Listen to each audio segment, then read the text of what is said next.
Bom, muito bom dia a todos. Me cumprimentando, cumprimento a todos, então não posso cumprimentar ninguém, vou deixar o visual com os senhores.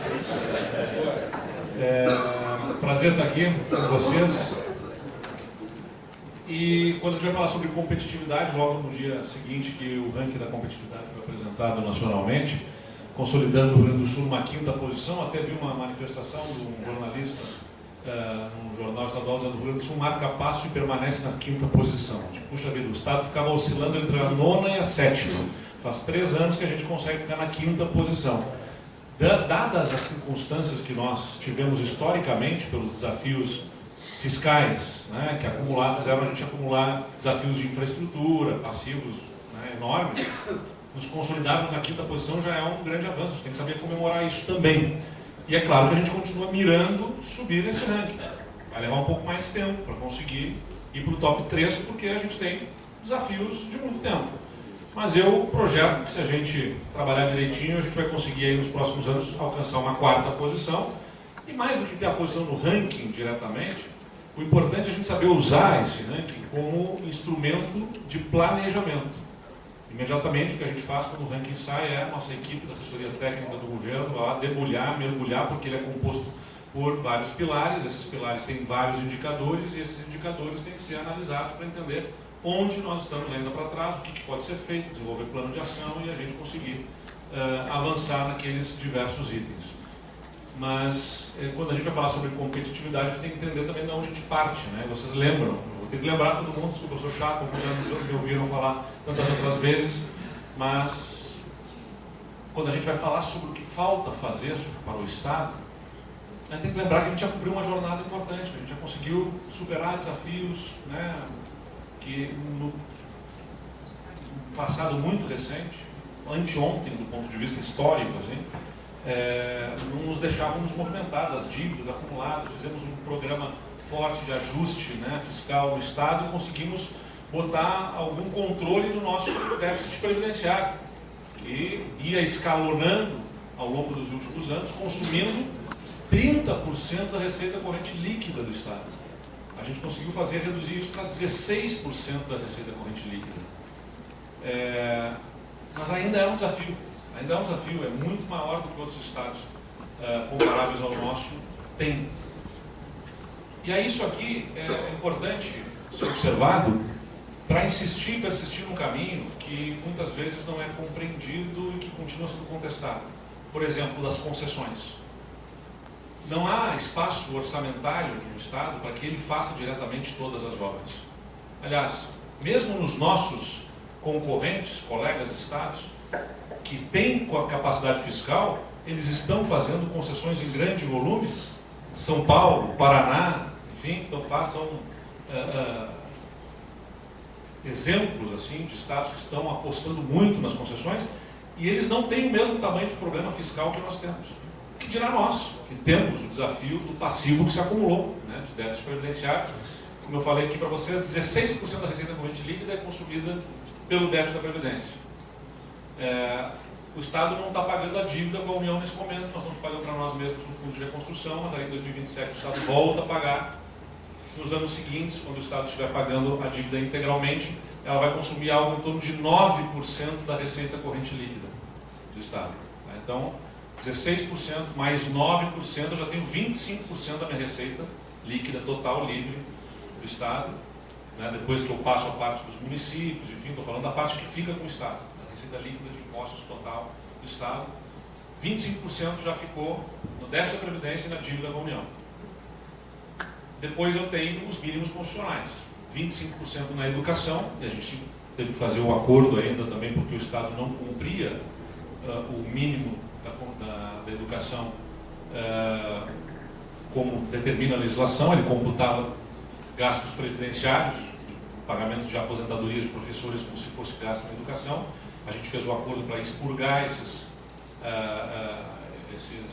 itens, então o Estado vai ter que colocar mais recurso lá, é bom para a educação por um lado, por outro lado é mais pressão no orçamento, então mais 25% vão na educação, já são 50% da receita líquida do Estado que é tomada aí, e ainda tem os 12% da saúde, que nós acabamos de fazer um acordo agora com o Ministério Público também, porque o Estado também computava itens, como, por exemplo, que ele paga da cota patronal para o IP Saúde, como se fosse despesa de saúde, o que não atende à melhor interpretação da legislação a respeito do assunto.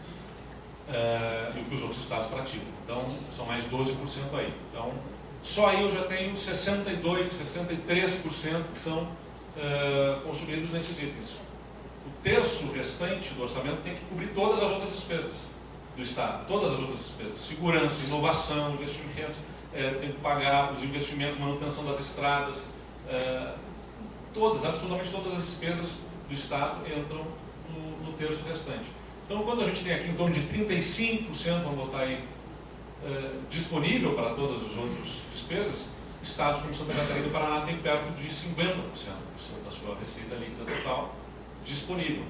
Estou trazendo isso aqui porque a gente tem que reconhecer os nossos desafios para que a gente possa promover o avanço de competitividade que, não tenho dúvida, depende muito de um programa de concessões, né, de muita parceria com o setor privado, sem o que nós não vamos ter nenhuma capacidade de manter um ritmo, né, de investimentos para o Rio Grande do Sul que dê suporte ao que a iniciativa privada é capaz de empreender. E a gente está aqui num exemplo, né, de pujança da iniciativa privada, que é a nossa Serra Gaúcha. Para lembrar a todos que, né, a gente fez um grande, rigoroso controle de despesa com o pessoal, reduzindo de 80% da receita de comprometimento da folha bruta sobre a receita do Estado para cerca de 60%. Fomos duros, rigorosos, os mais rigorosos no Brasil. Isso aqui é o dado entre 2019 e 2024. Qual foi o crescimento da despesa de pessoal nos estados? O Rio Grande do Sul cresceu 19%. Né? A média das unidades da federação foi 53%. Uma inflação de 33%. Então, aqui vocês veem, Santa Catarina teve aumento de 66% na despesa do pessoal, Paraná 41%, São Paulo 47%, nós tivemos 18%, quase 19% de aumento de despesa de pessoal. Porque fomos muito rigorosos nas reformas que nós fizemos, duros mesmo. E aqui eu quero agradecer aos servidores públicos, porque eles compreenderam, né? O serviço público do Estado não parou, ao contrário, melhorou, aperfeiçoou, a gente foi trabalhando muito juntos porque entenderam que a gente consegue, com um Estado mais equilibrado, devolver capacidade também de estrutura para trabalhar melhor, né, no serviço público. O serviço público não deve ser inexistente, é fundamental, é super importante. A reconstrução do Estado agora mesmo, ela não se dá apenas com cimento, tijolo, concreto, vergalhões de aço, de ferro, enfim, a gente precisa ter projetos, conduzir processos licitatórios, fazer contratos, fiscalizar as obras, né? Tudo isso é serviço público que está dando sustentação, e nós tivemos que fazer novas contratações, inclusive em função dessa demanda extraordinária. E eu relembro a todos aqui do Caixa Único, né, que a gente colocou a ordem do Estado. Eu não quero ficar gastando muito tempo sobre isso, nosso fórum é sobre competitividade, mas eu insisto com vocês, se o Estado não tiver disciplina fiscal, ele perde o passo e a competitividade é afetada como foi em anos anteriores. Então o Estado sacava das diversas contas, ficava devendo nas diversas contas, chegou a dever quase 10 bilhões de reais nas diversas contas de onde ele sacou, né, sem dever mexer lá, e a gente nos últimos anos conseguiu zerar essa dívida do Caixa Único. Basicamente isso significa o seguinte, que o Estado tem recursos suficientes para cobrir todas as contas. Todas as contas hoje do Estado. Acho que teve um episódio que me contaram, eu nem me lembrava disso, mas estamos lembrando, talvez aqui o nosso deputado Lara possa saber que o presidente da Assembleia anterior chegou a botar um cheque para sacar o dinheiro na conta da Assembleia, só de propósito poder sair sem fundos lá, o cheque, para mostrar justamente que o Estado, ao movimentar aquela conta, né, estava devendo. No final das contas era isso, as contas eram sem... O Estado tomava dinheiro onde tivesse para pagar a conta no final do mês. Hoje o Estado tem a disponibilidade financeira nas diversas contas. Investimos muito, avançamos muito em parcerias com o setor privado. O que a gente já fez de concessões contratadas, as privatizações nas concessões, tem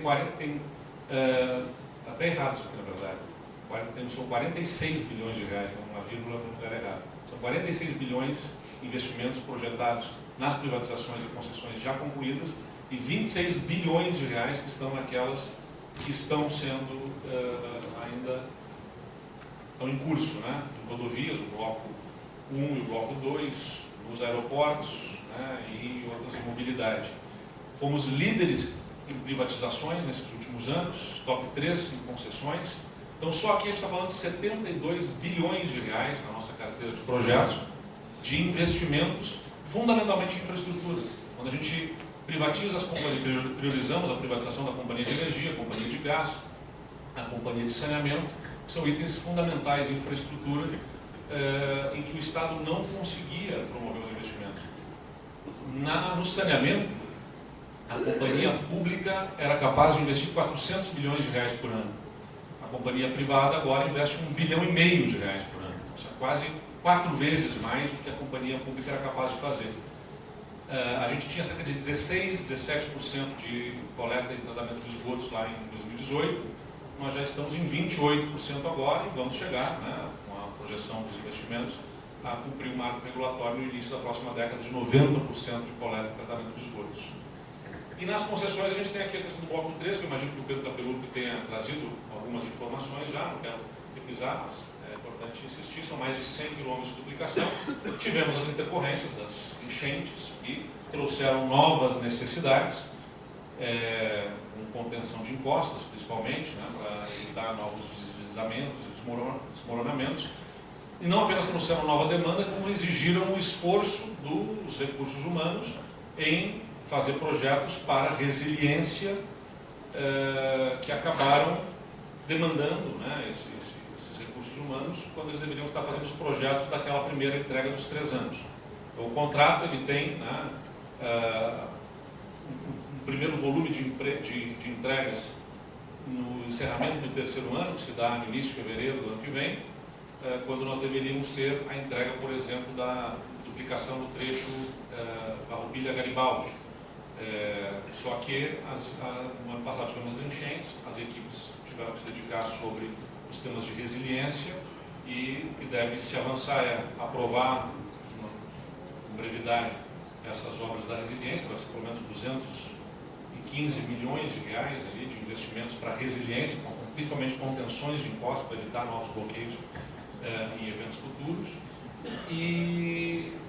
E aí vamos ter que aprovar um ajuste de cronograma para as entregas daquelas obras. Mas elas estão contratadas, elas vão acontecer e esses ajustes são feitos dentro do contrato, dentro das regras da regulação, né, estabelecida, e vai vir com isso, né, um investimento aqui de 4,5 bilhões de reais, que pode até deslizar um pouquinho, além do que nós gostaríamos, em função da calamidade, mas as obras vão acontecer. Com duplicação de 120 quilômetros e implantação de novas terceiras faixas, né, ampliando segurança viária e sinalização aqui para a região. Do lado do investimento público, né, que vai nas diversas áreas, o que é importante mostrar também é que essa capacidade fiscal faz com que o Estado saia de 2, 3% de capacidade de investimento para bater quase 11% de investimentos no ano passado. E mesmo antes dos recursos da reconstrução, nós já tínhamos aqui pulado para algo perto de 7% de capacidade de investimentos. Triplicar sem gerar déficit, né? Isso que é importante mencionar também, porque boa parte do investimento que era feito aqui era com a máquina rodando no vermelho, né? A gente não estava conseguindo nem pagar salários, então tinha que fazer algum grau de investimento, né? Mínimo, em áreas críticas era feito, mas na verdade o Estado estava rodando, se endividando, né, nesse processo. E aqui a gente está conseguindo fazer esse investimento sem gerar o endividamento do Estado. Como estamos falando muito sobre infraestrutura, né, naturalmente, num evento como esse, é importante lembrar que essa capacidade de investimentos ela vem também no DAE, com uma execução direta. A gente tem as concessões como uma estratégia fundamental, mas muitas áreas a concessão não alcança, o Estado diretamente precisa fazer, e a gente tem priorizado, né, olhando nesses eixos, recuperação e melhoria de vias. A gente tem conseguido colocar mais recursos para conservação das rodovias. É claro que a gente ainda tem deficiências, tem problemas, mas a gente tem conseguido fazer um aporte maior nesses últimos anos. Os acessos municipais, que afinal o Estado, quando a gente assumiu o governo, tinha 62 municípios sem acesso asfaltado. A gente já concluiu 26, 20 estão iniciados, os outros têm projetos sendo concluídos para serem licitados. Ligações regionais, que são aquelas obras que não são de acesso, mas fazem ligações importantes para economizar tempo, melhorar o escoamento da produção, e os convênios com os municípios também. Nas obras que a gente faz parceria com os municípios, a gente repassa os recursos, são estratégicas regionalmente, e aqui tem dentro dessa região funcional 1,5 bilhão, né, desse plano de obras executados pelo DAER, 1 bilhão dentro das obras do FUNRICS, desses destaques, né, Tainhas, Terra de Areia, que a gente tem dentro da Rota do Sol, tem 130 milhões que já estão contratados, que as obras começam ainda nos próximos meses. Os outros dois trechos, Caxias do Sul, Lajeado Grande e o Lajeado Grande, Tainhas, a informação que o DAER me traz aqui é que esse contrato está sendo assinado, aí tem uma etapa de elaboração de projetos, que é importante mencionar que não é simplesmente uma recuperação da rodovia, em muitos trechos significa refazer trechos, né? E são projetos novos, também com contenção de encostas, com eventualmente alteamento de pontes, novas galerias de drenagem que vão ser implementadas. Sim, ela é mais lenta do que eu gostaria, mas eu insisto que o Estado tinha uma capacidade reduzida de força de trabalho. Todo aquele esforço que a gente teve que fazer do ponto de vista fiscal, de controle de contas, de um lado significou ao Estado também ter restrição de capacidade técnica operacional. A calamidade nos permitiu ficar com o recurso do pagamento da dívida, mas nos impediu no ano passado de fazer contratações de pessoal, por exemplo. A gente só conseguiu começar a contratar pessoal esse ano. Então, se eu já tinha uma capacidade técnica de engenheiros, arquitetos dentro do Estado para atender o ordinário, de uma hora para outra veio uma demanda extraordinária para o Estado. Além de fazer todas as obras que eu estou mostrando para vocês, tem que fazer lá acessos asfálticos de municípios que não são asfaltados, as ligações regionais, entre outras obras ordinariamente demandadas, que estavam represadas pela falta de capacidade fiscal histórica do Estado, já tinha um volume grande a ser superado, de uma hora para outra vem pelas enchentes um volume muitas vezes maior. Então isso tudo tem um gargalo de capacidade técnica e operacional que a gente tem apurado, não é só do poder público, é também da iniciativa privada. As próprias operadoras, as concessionárias têm encontrado dificuldades de engenheiros, projetistas, para conseguir agilizar alguns dos projetos. Mas eles estão indo, estão acontecendo e vão se desdobrando aí com mais agilidade, temos confiança nesses próximos meses. E o acesso ao novo aeroporto de Vila Oliva, né, o EVTEA está com processo de contratação, a gente lançou já edital com chamamento, um processo de contratação emergencial que a gente faz com uma dispensa com disputa, vamos dizer assim, né, que a gente publica, chama as empresas para se habilitarem, já tem 3 empresas que se habilitaram, a gente já tinha tentado fazer essa contratação por licitação antes, infelizmente não teve sucesso. Aí nós integramos anteprojeto com o EVTEA, o Estado vai contratar o EVTEA já com anteprojeto, para que a gente tenha no ano que vem o estudo de viabilidade técnica, econômica e ambiental, o anteprojeto, e com isso a gente consiga fazer a licitação de uma contratação integrada, projeto executivo e execução da obra do acesso ao aeroporto de Vila Oliva.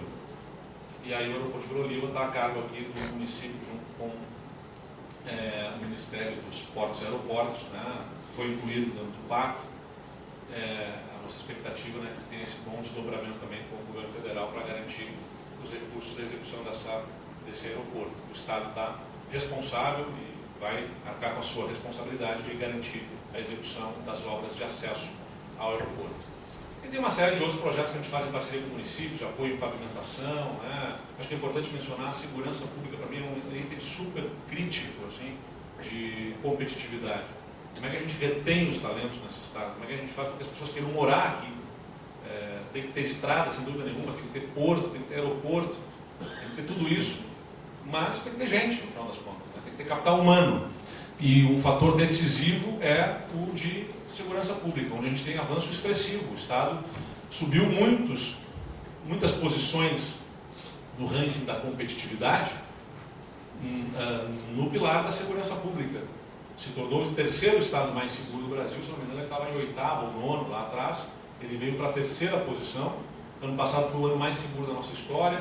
Recentemente o Anuário da Segurança Pública demonstrou o estado que tem o menor número de roubos de celulares per capita no país, é o Rio Grande do Sul. E isso tudo dentro de uma estratégia de segurança pública, que começou lá quando o Ranolfo nos acompanhava como secretário de Segurança Pública e que tem se consolidado nesses últimos anos. Que também tem a ver com isso, né? Responsabilidade fiscal, recuperação de efetivos, governos que nos antecederam, né? Em 2010 terminou com 33 mil, depois 32 mil, 30 mil. Tenho certeza que todos os governadores queriam manter efetivo, mas a crise fiscal foi impedindo de repor efetivo. Nesses últimos anos a gente consegue recuperar efetivo policial no Estado. Isso nos dá a melhor capacidade. E mesmo assim sempre tem demanda, né? Sempre tem que cortar. Governador, vocês estão me pedindo mais efetivo aqui, mais ali, por favor. Né? E olha, imagina que situação que nós estaríamos se nós estivéssemos na sequência do que vinha historicamente. O investimento no sistema prisional também é bastante crítico. Não adianta a gente prender as pessoas e levar para lugares que o Presídio Central de Porto Alegre, para 1.700 vagas, tinha 5 mil presos. É óbvio que não é o Estado que está controlando aquele negócio, né? 5 mil pessoas no lugar que cabe 1.700 só funciona se houver algum grau de tolerância com o que está acontecendo lá dentro. E aí é o crime que toma conta, galerias dominadas por grupos organizados, né, recrutando novos criminosos que saindo de lá se tornam mais perigosos aqui fora. Então, estou falando isso porque sempre que a gente fala em investimento no sistema prisional, as pessoas acham que tem que deixar apodrecer dentro do presídio, você gastar dinheiro com bandido, com delinquente, não tem que fazer isso. E é um erro, né, uma ingenuidade, para dizer o mínimo, porque essas pessoas voltarão mais perigosas. Então a gente está fazendo um investimento super importante, inclusive numa nova penitenciária estadual aqui na região, para podermos ter melhor administração do sistema prisional. Na saúde também, né, a gente tem tido investimentos importantes, estamos fazendo um acordo histórico aí para poder avançar nos investimentos na saúde. Como eu disse, vai ser muito bom para a saúde, vai ser uma pressão no orçamento, mais pressão, que nos leva também a ter uma disputa de recursos nas outras áreas. Por isso que a gente precisa, o Estado, entrar aqui na segurança, na saúde, na educação, com o que ele precisa fazer, e na infraestrutura o máximo possível fazer em parceria com o setor privado, que é onde isso melhor se aplica. E dentro do BIS, estava falando aqui sobre a educação, né, dessa expansão do ensino médio em tempo integral, a gente estava com 1% de escolas de ensino médio em tempo integral aqui no Estado. Já pulamos para 27% este ano, e a nossa meta é chegar a 50% no ano que vem de escolas de ensino médio com tempo integral aqui no Estado. A gente já tem quase 300 escolas lá com ensino médio em tempo integral, e a nossa meta é chegar a mais de 500, portanto, no ano que vem. E dentro dos itinerários que a ensino médio em tempo integral proporciona, né, também aquele itinerário profissionalizante para os nossos alunos. E acompanhado disso vem obras de infraestrutura escolar, né? O Estado tem 2.300 escolas, essas 2.300 escolas elas são muito antigas, boa parte delas é a infraestrutura da década de 50, 60, então o Estado, naquele período, né, em que avançamos mais na educação do que outros estados brasileiros, hoje nós temos uma infraestrutura mais antiga que não foi corretamente mantida. A gente mudou a forma de contratar obras em escolas, levava 1000 dias em média entre uma demanda emergencial de uma escola, caiu um telhado, caiu um muro da escola, a escola fazia um pedido, levava 1000 dias para a demanda emergencial em média ser atendida. Isso está registrado nos sistemas do Estado. Agora a gente consegue 60, 70 dias colocar uma obra para iniciar, porque o Estado já tem pré-contratado. A gente fez umas escolas o que se faz no caso da conservação de rodovias. Você já tem pré-contratado para blocos de escolas quais são as empresas que se respondem por elas. E, sendo necessário, vai lá, engenheiro, faz o levantamento e emite uma ordem para a empresa que já é previamente contratada, numa ata de registro de preço, já está precificado cada um dos itens para executar a obra. Então a gente tem uma série de obras que estão acontecendo. Aqui nós temos exemplos, né, como a Cristóvão de Mendonça, que está com 20 milhões de reais de obras, uma escola icônica aqui de Caxias do Sul. Então, como foi feita a obra na Alexandre Zátera, tem várias reformas via ata de registro de preço aqui também, lá na Apolinário Alves dos Santos. E também fizemos o Agiliza, que é recurso direto na mão do diretor da escola, junto com a comunidade escolar, para fazer pequenas obras e intervenções. Já foram R$500 milhões, 500 milhões de reais que a gente fez de execução nessa modalidade que também é inovadora aqui no Estado. E tem outros itens que eu poderia manifestar a vocês, como por exemplo, de que a gente multiplicou em 1000% o valor da merenda escolar. 1000%. O Estado botava algo em torno de 15 milhões de reais, né, e foi para mais de 100 e poucos milhões de reais de investimentos na merenda escolar. Depois eu vou ver os dados certinho aqui para não falar nada errado. Mas um volume de recursos que a gente colocou para poder garantir merenda adequada nas escolas, além do uniforme escolar, além de tecnologias, né? Então, a gente vai amarrando todas essas pontas. E agora temos um programa que a gente criou também, que a gente anunciou, vai para a Assembleia, tem que ser votado, que é de bonificação para os professores e para toda a rede pelo atingimento de metas, né? Tem metas fixadas no IDEB para as escolas. O atingimento das metas vai gerar a possibilidade de ganhar um 14º salário para os nossos professores e para os servidores da escola também. Toda a escola é premiada. É uma prática que acontece nos estados que têm tido bons desempenhos, e nós temos muito boa expectativa que também tenha esse desempenho aqui no nosso estado. Então, os investimentos aí feitos no turismo, né? Aqui um deles, por exemplo, é a estação ferroviária de Caxias do Sul. Está acontecendo também em diversos municípios do nosso estado, investimentos que a gente tem feito. O agronegócio, que é fundamental para nós, está chegando a Expo Inter, e a gente tem enfrentado as dificuldades no campo por conta das condições climáticas. Também temos trabalhado para atender, né, especialmente a questão do endividamento dos nossos produtores rurais.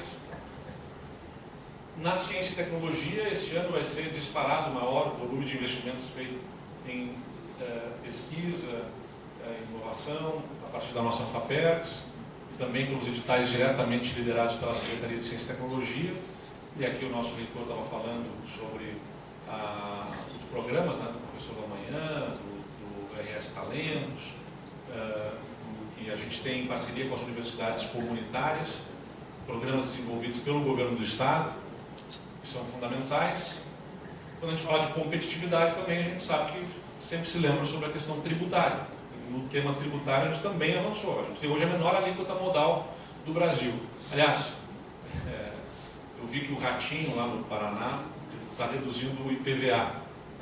Aí o pessoal já começa a marcar lá: governador, tem que reduzir o IPVA no Rio Grande do Sul também.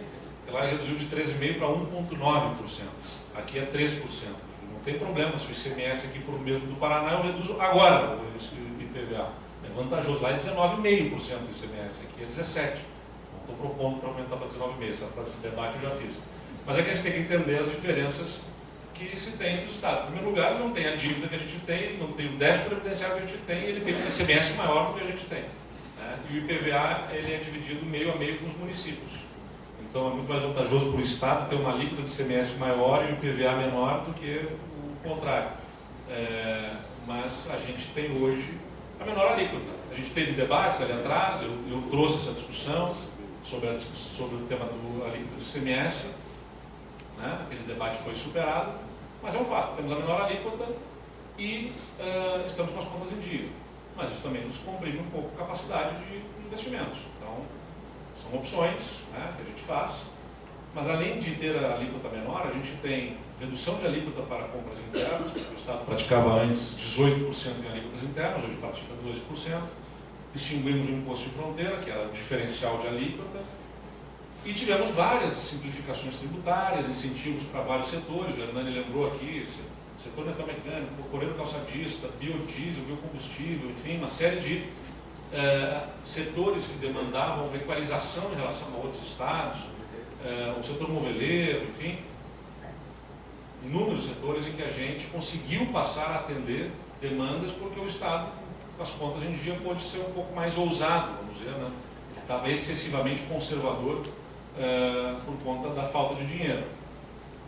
E ainda implementamos medidas como devolução de imposto, onde já foi mais de 1 bilhão e 400 milhões de reais devolvido para a população. Então, de tudo que o Estado arrecadou, ainda pegou e devolveu 1,5 bilhão praticamente, especialmente para a população de baixa renda, para 600 mil famílias que recebem o devolve ICMS e que fazem disso consumo, né? Elas não têm capacidade de poupança, ninguém investiu esse dinheiro, as pessoas pegam e gastam, consomem no mercado Então esse dinheiro volta na economia através do cashback, que é uma medida pioneira, né, e até aqui única do Rio Grande do Sul. Então, aqui tem alguns dos exemplos de medidas encaminhadas para a competitividade do ponto de vista tributário, né, de benefício de cadeia produtiva do aço, diferimento no têxteis, couros, calçados e artefatos, retirada da substituição tributária em vários setores que nos demandaram, né, do setor vitivinícola, por exemplo.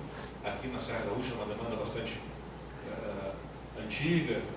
Redução de base de cálculo para combustíveis, querosene de aviação, para estimular a aviação regional. Então, o Estado hoje tem um volume de voos regionais bastante expressivo também por conta dessa política, e a gente continua negociando com as companhias, né, intensificar. A Latam está anunciando agora na terça-feira novos voos também, a gente vai ter implantação de voos internacionais, estamos aí na expectativa, negociando também novos voos para os Estados Unidos, a partir do Rio Grande do Sul, tudo porque a gente tem essa política de incentivos que o Estado estabeleceu. Entre outros, né, setor automotivo, autopeças, produtos alimentícios, setor químico também. Além de fazer um refaço da reconstrução, né, mais recentemente, a gente tem o avanço também do Acordo Gaúcho, que foi aprovado na Assembleia, tem um edital em curso, né, com descontos também para pagamentos de dívidas de ICMS, IPVA, ITCD, taxas não tributárias que sejam irrecuperáveis ou de difícil recuperação, de relevante ou disseminada controvérsia jurídica ou de pequeno valor, conforme o Acordo Gaúcho que nós estabelecemos, que é uma forma também de dar fôlego para empresas que desejam restabelecer suas condições junto ao fisco estadual e assim poder empreender melhor. A gente avançou também, quando fala em competitividade, em termos de desburocratização, né? O novo Código Ambiental, que nos rendeu críticas, inclusive por conta das enchentes, por conta do debate político, mas eu tenho absoluta convicção, foi um passo importante de simplificação da norma, sem descuidar do meio ambiente. Não houve nenhuma fragilização do cuidado ambiental, mas houve melhorias de processos importantes, alinhamento com a legislação nacional, melhor clareza de dispositivos para que a gente pudesse ter um ambiente melhor para o empreendedorismo, respeitando o meio ambiente. Dispensa de licença para 770 atividades, Fundopem, né, refeito, repensado, agilizando o processo do Fundopem, o Tudo Fácil Empresas. Então, pequenos e médios empreendedores conseguem, pela plataforma do Tudo Fácil Empresas, resolver boa parte, né, das necessidades das suas empresas para a abertura de novos negócios. Somos 4 vezes líder em governo digital, recebemos recentemente o prêmio, o Estado que mais oferece serviços digitalmente no Brasil. Temos agora a inteligência artificial também, com a Guria, né, que é a nossa inteligência artificial do governo do Estado, que está avançando muito para que as pessoas possam resolver os seus problemas diretamente no WhatsApp. Não vai nem precisar entrar mais na plataforma para emitir uma guia, no WhatsApp vai pedir a guia e vai poder receber para fazer pagamentos. Então tem várias coisas que estão acontecendo em termos de transformação digital para facilitar a vida do cidadão e do empreendedor. O Fundopem Recupera, né, pós-enchentes, que a gente estabeleceu para ajudar as empresas que foram atingidas, e o que o Herdani lembrou, Agência de Investimento e Promoção Comercial, o Desenvolve Municípios, capacitação para atração de investimentos. A gente também está fazendo o Impulsiona Municípios, que é, além do Estado fazer as suas concessões, a gente dá todo o suporte técnico para os municípios fazerem as suas concessões. Então a gente contrata escritórios, né, consultorias especializadas que ajudam a fazer uma análise de pré-viabilidade para os municípios daqueles programas de concessão que eles desejam fazer e pegar na mão para orientar. Sendo feita a pré-viabilidade, a gente ajuda a fazer a estruturação da modelagem, seja para concessão de iluminação pública, de construção de escolas, de mobilidade, né, de resíduos, enfim, a gente tem colocado o Estado ao lado dos municípios também para concessões. Bom, nas tarifas agora, vocês acompanharam, a gente fez uma medida de facilitação de transferência de crédito de saldos credores de ICMS para as empresas que foram afetadas. Mapeamos essas empresas que têm mais de 20% do seu faturamento relacionado a exportações para os Estados Unidos e também temos no BRDE linhas especiais, né, além daquelas que agora o governo federal também anunciou. E aí está o resultado já atualizado do ranking da competitividade. O Estado avançou e se consolidou na 5ª posição. Nós fomos premiados ao longo dos últimos anos pelas reformas que fizemos, pelo Devolve ICMS. Tivemos ano passado um destaque de crescimento e sustentação do avanço do Estado em posições no ranking. E esse ano fomos premiados pelo GSEG, que é a nossa plataforma de gestão da segurança pública. E aqui está nos diversos pilares em que nós tivemos evolução, as posições que o Estado conseguiu avançar ao longo desses últimos anos. Na reconstrução do Estado, no ano passado tivemos a calamidade, afetou todos nós. A gente praticamente tem que reformular o plano de governo, para ajustá-lo para as necessidades mais urgentes das enchentes, e entra em campo o Plano Rio Grande, que tem aqueles eixos todos e que já tem aí 9 bilhões de reais de investimentos aprovados para os 14 bilhões projetados de fundos que teremos, mas para onde já há demanda de 17 bilhões ou qualquer coisa assim, é isso, né? Então a demanda naturalmente é bem maior do que a capacidade de atendimento, mas a gente está atuando também em todas as frentes. Então, desde logística e transportes, desassoreamento e dragagem, mais de 1 bilhão de reais aqui que a gente está investindo para fazer desassoreamento e dragagem de canais, rios, arroios, enfim, tudo que isso se aplica. Ativação econômica, com crédito subsidiado, nas forças de segurança do Estado, para dar capacidade de resposta. Então, está falando aqui desde helicópteros, botes, barcos, viaturas, equipamentos necessários, programas habitacionais que o Estado está fazendo, sistema de gestão, alerta e proteção de cheias, radares, estações hidrometeorológicas, mapeamentos de topografia, batimetria, tudo isso, assistência e saúde, alguns dos itens mais relevantes. E o plano de desenvolvimento, que também o Hernani manifestou, que é o orientador aqui do Estado, olhando os pilares que habilitam esse desenvolvimento, capital humano, inovação, ambiente de negócio, infraestrutura e recursos naturais, e desenvolve a partir deles os planos de ação nas frentes em que o Estado precisa tratar para ser um Estado competitivo.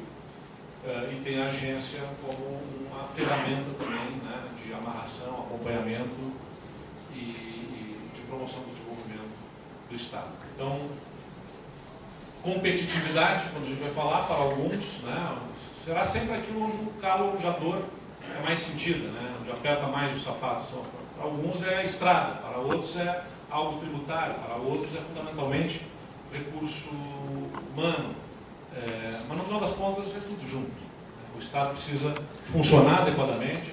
Eu sempre destaco, não existe no mundo sociedade que tenha prosperado com um Estado disfuncional, um Estado desarrumado, desarranjado. Então a máquina pública bem arrumada, organizada, sustentável do ponto de vista financeiro e com capacidade, com performance adequada de entregas, é fundamental para dar previsibilidade. Ou seja, se você tiver o Estado disfuncional, abre-se crises de infraestrutura, de segurança pública, de problema de formação de mão de obra, e não há como se sustentar crescimento. Essa competitividade depende justamente de sustentação de uma máquina que é parte de uma máquina pública arrumada. Mas é claro, quem gera riqueza não é o Estado, é a sociedade, é o empreendedor, é o indivíduo, que tem que ter espaço e ambiente favorável. Esse ambiente vem na medida que ele vai contar essas estradas funcionando, a segurança pública adequada, o capital humano que ele precisa, um ambiente tributário razoável, adequado, e que as regras não sejam mudadas a todo tempo, não haja uma mudança de regras que gera uma imprevisibilidade que acaba fazendo com que o empreendedor pense, olha, o meu sucesso já não depende mais de mim, depende de para onde os ventos vão soprar, e aí, nessa situação, se puxa o freio de mão. Por isso que é o que eu vejo em relação ao que acontece nos Estados Unidos, mais me preocupa, não apenas pela força das tarifas, deixa eu pegar isso aqui para não ficar tudo no bolso, pela força das tarifas por si só, 50% que elas acarretem, mas pelo que quando o presidente americano coloca a tarifa, levanta a tarifa, volta a aplicar a tarifa, revê para cá, bota outra para lá, gera uma mudança tão rápida e pouco coerente, né, da aplicação dessas tarifas, e essa falta de estabilidade, de previsibilidade, faz com que o empreendedor, o investidor, tenha que puxar o freio de mãos. Puxa vida, não. Né? São momentos turbulentos que eu já não sei se eu devo avançar ou não, e isso gera uma paralisia de investimentos que é muito ruim para todo mundo. Então, espero que a gente possa ter um ambiente de maior estabilidade, segurança, né, de bom senso, possa ser construído em algum grau possível nessa nova ordem política que está se constituindo mundialmente, e nós temos que saber fazer a nossa parte para estarmos bem aqui, para aproveitar algo que aconteça nessa circunstância toda, né? Por exemplo, semicondutores, que foi falado aqui, da Telescom, investindo aqui, buscado em Singapura, enfim. Todo o nosso programa gaúcho de semicondutores acontece ao olharmos, pós-pandemia, não apenas a crise sanitária impondo dificuldades para as cadeias de suprimento globalmente, como também conflitos geopolíticos que fazem com que se observe que determinados tipos de materiais, como semicondutores, se concentraram demasiadamente numa região do planeta, e há uma perspectiva de que tem a necessidade de se distribuir melhor isso para evitar ficar dependente de apenas uma região. Bom, nesse sentido, vamos fortalecer a nossa vocação para, quem sabe sermos o destino de investimentos daquelas empresas que queiram produzir, porque temos aqui capacidade, capital humano formado, né, expertise, e podemos ser destino desses investimentos. Agora, é claro que o jogo das tarifas complica um pouco, né, esse rio de campo, mas no final do dia, sobre nós, temos a nossa parte resolvida. Se nós não tivermos com as nossas contas aqui equilibradas e fazendo a nossa parte, fica muito mais difícil participar desse jogo. Então, vamos olhar a metade do copo cheio, né, o Ernesto estava falando. A gente teve avanços muito importantes. É importante que se consolide isso. No ano que vem a gente tem um processo eleitoral. Com toda a legitimidade, o povo gaúcho vai decidir seu futuro, seu destino. O que a gente não pode é ter eternos recomeços, né? Bota tudo fora, nada está bom, nada presta. Se não se reconhecer a jornada que a gente cumpriu até aqui, não se consegue ter uma base sólida para fazer novos avanços.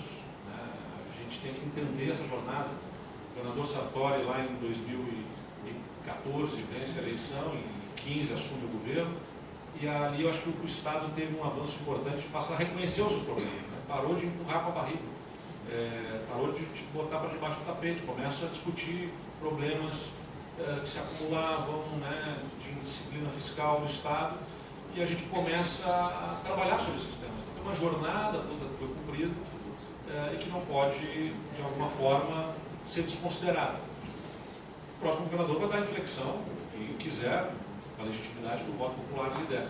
Mas o que não pode, na minha visão, e não desejo que aconteça, e esse é o meu papel como governador, tentar orientar, dividir os desafios que temos. Poderia vir aqui falar só de bem, só de bom, de coisa boa, mas eu prefiro falar dos desafios também, para que as pessoas tenham uma consciência situacional de onde nós estamos, dos desafios que ainda temos, para não gerar expectativas falsas e endereçarmos as ações onde elas devem estar. Porque não vai faltar promessa de soluções fáceis aí no processo eleitoral. E a gente tem que saber que o jogo ainda é duro, mas que ele é possível de ser vencido, como a gente tem vencido, né, as batalhas todas até aqui. Nós temos que manter a disciplina, o rigor e a obstinação de entregar para o Estado essa infraestrutura que falta através das concessões. Não podemos abrir mão delas, né, eu insisto muito nisso. E, de outro lado, manter a máquina pública funcionando adequadamente para entregar os serviços fundamentais para a nossa população. Muito obrigado a todos.